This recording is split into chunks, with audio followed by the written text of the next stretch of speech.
નમસ્કાર, હું છું વિક્રમ વકીલ અને આપ જોઈ રહ્યા છો હોટલાઇન ન્યૂઝ. આજે એક એવા સમાચાર આવ્યા છે કે ગુજરાતના આઈપીએસ અધિકારી, ભૂતપૂર્વ આઈપીએસ અધિકારી કુલદીપ શર્માને 3 મહિનાની જેલની સજા થઈ છે. ભુજની ડિસ્ટ્રિક્ટ કોર્ટે આ જેલની સજા સંભળાવી છે. કેસ 40 વર્ષ જૂનો હતો અને ઇબલા શેઠ કરીને કચ્છના એક કોંગ્રેસના કાર્યકરે કુલદીપ શર્મા અને બીજા પોલીસ કર્મચારીઓ સામે આ કેસ નોંધાવ્યો હતો. આખી વાત એ બહુ કંઈ મોટી નહોતી. એમાં એવું હતું કે ઇબલા શેઠ અને બીજા કોંગ્રેસના કાર્યકરો જ્યારે એસપી ઓફિસમાં, ત્યારે કુલદીપ શર્મા કચ્છના એસપી હતા, રજૂઆત કરવા ગયા ત્યારે કોઈક બાબતે કુલદીપ શર્મા અને ઇબલા શેઠ વચ્ચે ગરમાગરમી થઈ ગઈ અને ઇબલા શેઠને કુલદીપ શર્માએ ગાળો આપીને માર માર્યો, આવો આક્ષેપ હતો. આ આક્ષેપ ભુજ કોર્ટમાં પુરવાર થયો. જ્યારે આજે ઇબલા શેઠ હયાત નથી, પણ એમના દીકરા કોર્ટમાં હાજર રહ્યા હતા અને આજે 3 મહિનાની આઈપીએસ અધિકારી કુલદીપ શર્માને જે સજા જાહેર થઈ ત્યાર પછી એમના પુત્રએ આખા કોર્ટમાં મીઠાઈની વહેંચણી કરી હતી.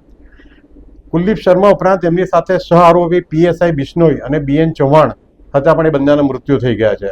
કારણ કે 40 વર્ષનો લગાડો ખૂબ લાંબો કહેવાય. જ્યારે ત્રીજા પોલીસ કર્મચારી ગિરીશ વસાવડાને દોષમુક્ત જાહેર કરવામાં આવે છે. શરૂઆતમાં કુલદીપ શર્માનો બચાવ કરવા માટે સરકારી વકીલની નિમણૂક કરવામાં આવી હતી, પરંતુ ફરિયાદીના વકીલે એવી દલીલ કરી હતી કે સરકારી વકીલ આરોપીને સજા આપવાનું કામ કરે છે, નહીં કે આરોપીનો બચાવનો. ત્યાર પછી કુલદીપ શર્માએ વકીલ બદલવા પડ્યા હતા. કુલદીપ શર્મા અને નરેન્દ્ર મોદી વચ્ચેનો લવ હેટનો, મોટે ભાગે તો હેટનો સંબંધ ખૂબ જાણીતો છે. પોલીસ ડિપાર્ટમેન્ટ, રાજકારણ અને મીડિયા જગતમાં બધા જાણે છે કે કુલદીપ શર્મા અને નરેન્દ્ર મોદી સરકાર વચ્ચે ક્યારે સુમેળ રહ્યો નહોતો.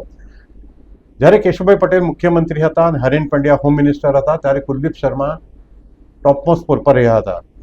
સુરતના પોલીસ કમિશનર રહ્યા અને ત્યાર પછી પણ એમની જ્યાં ટ્રાન્સફર થઈ ત્યાં સુધી કેશુભાઈ હતા ત્યાં સુધી એમને તકલીફ આવી નહોતી.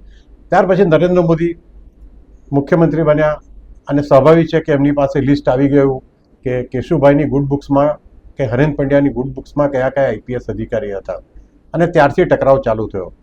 કુલદીપ શર્મા પણ નમે એમ નહોતા અને આખી મુખ્ય જે આ ડિફરન્સની શરૂઆત થઈ ત્યારે કુલદીપ શર્મા સીઆઈડીના વડા હતા. એ વખતે સોહરાબુદ્દીન શેખ એન્કાઉન્ટરની તપાસ એમણે કરી અને એમાં સરકારને તકલીફ થાય એ પ્રકારના કેટલાક એમણે નિરીક્ષણો કર્યા હતા અને કેટલાક રિપોર્ટ આપ્યા હતા. આગ બન્યું એટલે એમની સામે એમ કહેવાય છે કે સરકારમાંથી જ કોઈએ કચ્છના જુસફ ઝુમા મોખા નામના વ્યક્તિને ઊભો કર્યો અને એણે સાચો કે ખોટો ફેક એન્કાઉન્ટરનો કેસ કુલદીપ શર્મા સામે કર્યો. એનું કહેવું હતું કે 1984માં જ્યારે કુલદીપ શર્મા કચ્છના એસપી હતા ત્યારે એના કુટુંબના 5 સભ્યોને કુલદીપ શર્માએ ઠંડા કલેજે મારી નાખ્યા હતા. ત્યાર પછીના વર્ષોમાં એટલે કે 2005ના વર્ષમાં શર્મા જ્યારે સીઆઈડી ક્રાઇમના વડા હતા ત્યારે કુલદીપ શર્માએ એ વખતના ચીફ સેક્રેટરી સુધીર માંકડને પત્ર લખ્યો હતો કે તત્કાલીન ગૃહમંત્રી અમિત શાહે કેતન પરીખ પાસે મોટી લાંચ લીધી હતી. આ કેતન પરીખ એટલે માધવપુરા કોઓપરેટિવ બેંકના કૌભાંડમાં જેણે જેલવાસ પણ ભોગવ્યો હતો. વાત પછી તો ખૂબ વણસી ગઈ અને શર્મા આઈપીએસ હોવા છતાં પણ એમને Gujarat ship and wool develop કોર્પોરેશનના વડા બનાવવામાં આવ્યા. ત્યાર પછી 2011માં યુપીએ સરકારે કુલદીપ શર્માને દિલ્હી બોલાવીને રોના વડા બનાવ્યા હતા અને એ વખતે ગુજરાત સરકારે વાંધો લીધો હતો કે એમની પરવાનગી વગર કુલદીપ શર્માને દિલ્હી કઈ રીતે બોલાવવામાં આવે. હવે બીજી એક આડ વાત કરીએ કે કુલદીપ શર્માના સગાભાઈ પ્રદીપ શર્મા પણ આઈએએસ હતા અને એમણે પણ વિવિધ કારણોસર નરેન્દ્ર મોદી સામે શિંગડા ભરાવ્યા હતા અને આજે પ્રદીપ શર્મા જેલમાં છે અને કુલદીપ શર્માને ભલે ટેકનિકલી 3 મહિનાની સજા જામીન પાત્ર છે, લાંબો સમય કે કદાચ હાઈકોર્ટ સુપ્રીમ કોર્ટમાં ટકે પણ નહીં કેસ, પરંતુ એક સ્ટિગ્મા લાગી ગયો કુલદીપ શર્માને.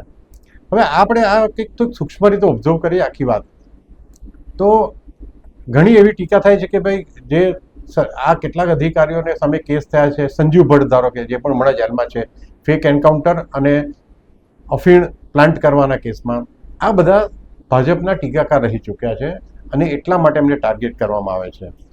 આ બાબતે થોડા મહિનાઓ પહેલા જ્યારે સંજીવ ભટ્ટને સજા જાહેર થઈ અને કેટલાક કેસમાં નિર્દોષ તેમને જાહેર કરવામાં આવ્યા ત્યારે જાણીતા પત્રકાર અને મારા મિત્ર પ્રશાંત દયાળ એક સરસ વિડીયો બનાવ્યો હતો.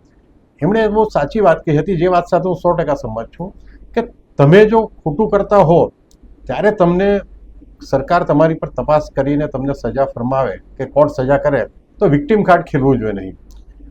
અને જો તમે સરકાર સામે પડવાની તમારામાં હિંમત હોય તો ખોટું કામ કરવું નહીં જોઈએ. જો તમારે માનસિક રીતે તૈયાર ન હો તમે સજા ભોગવવા માટે. આ એકદમ સાચી વાત છે. ઘણી વખત ફક્ત પોલીસ નહીં, કેટલાક સામાજિક કાર્યકરો, તીસ્તા શેતલવાડ જેવા કેટલાક પત્રકારો પણ વિક્ટિમ કાર્ડ રમે છે કે અમે સરકાર સામે લખતા હતા કે અમે સરકાર સામે બોલતા હતા એટલે અમને બકરા બનાવવામાં આવ્યા. પણ હંમેશા એવું હોતું નથી. ઘણી વખત તમારો પગ ખાડામાં પડી ગયો હોય ત્યારે એનું પરિણામ તમારે ભોગવવું પડે છે. Thank you. આવા પ્રકારના વિડીયો તમને જોવા ગમતા હોય તો હોટલાઇન ન્યૂઝ ચેનલને લાઇક, શેર અને સબસ્ક્રાઇબ કરો.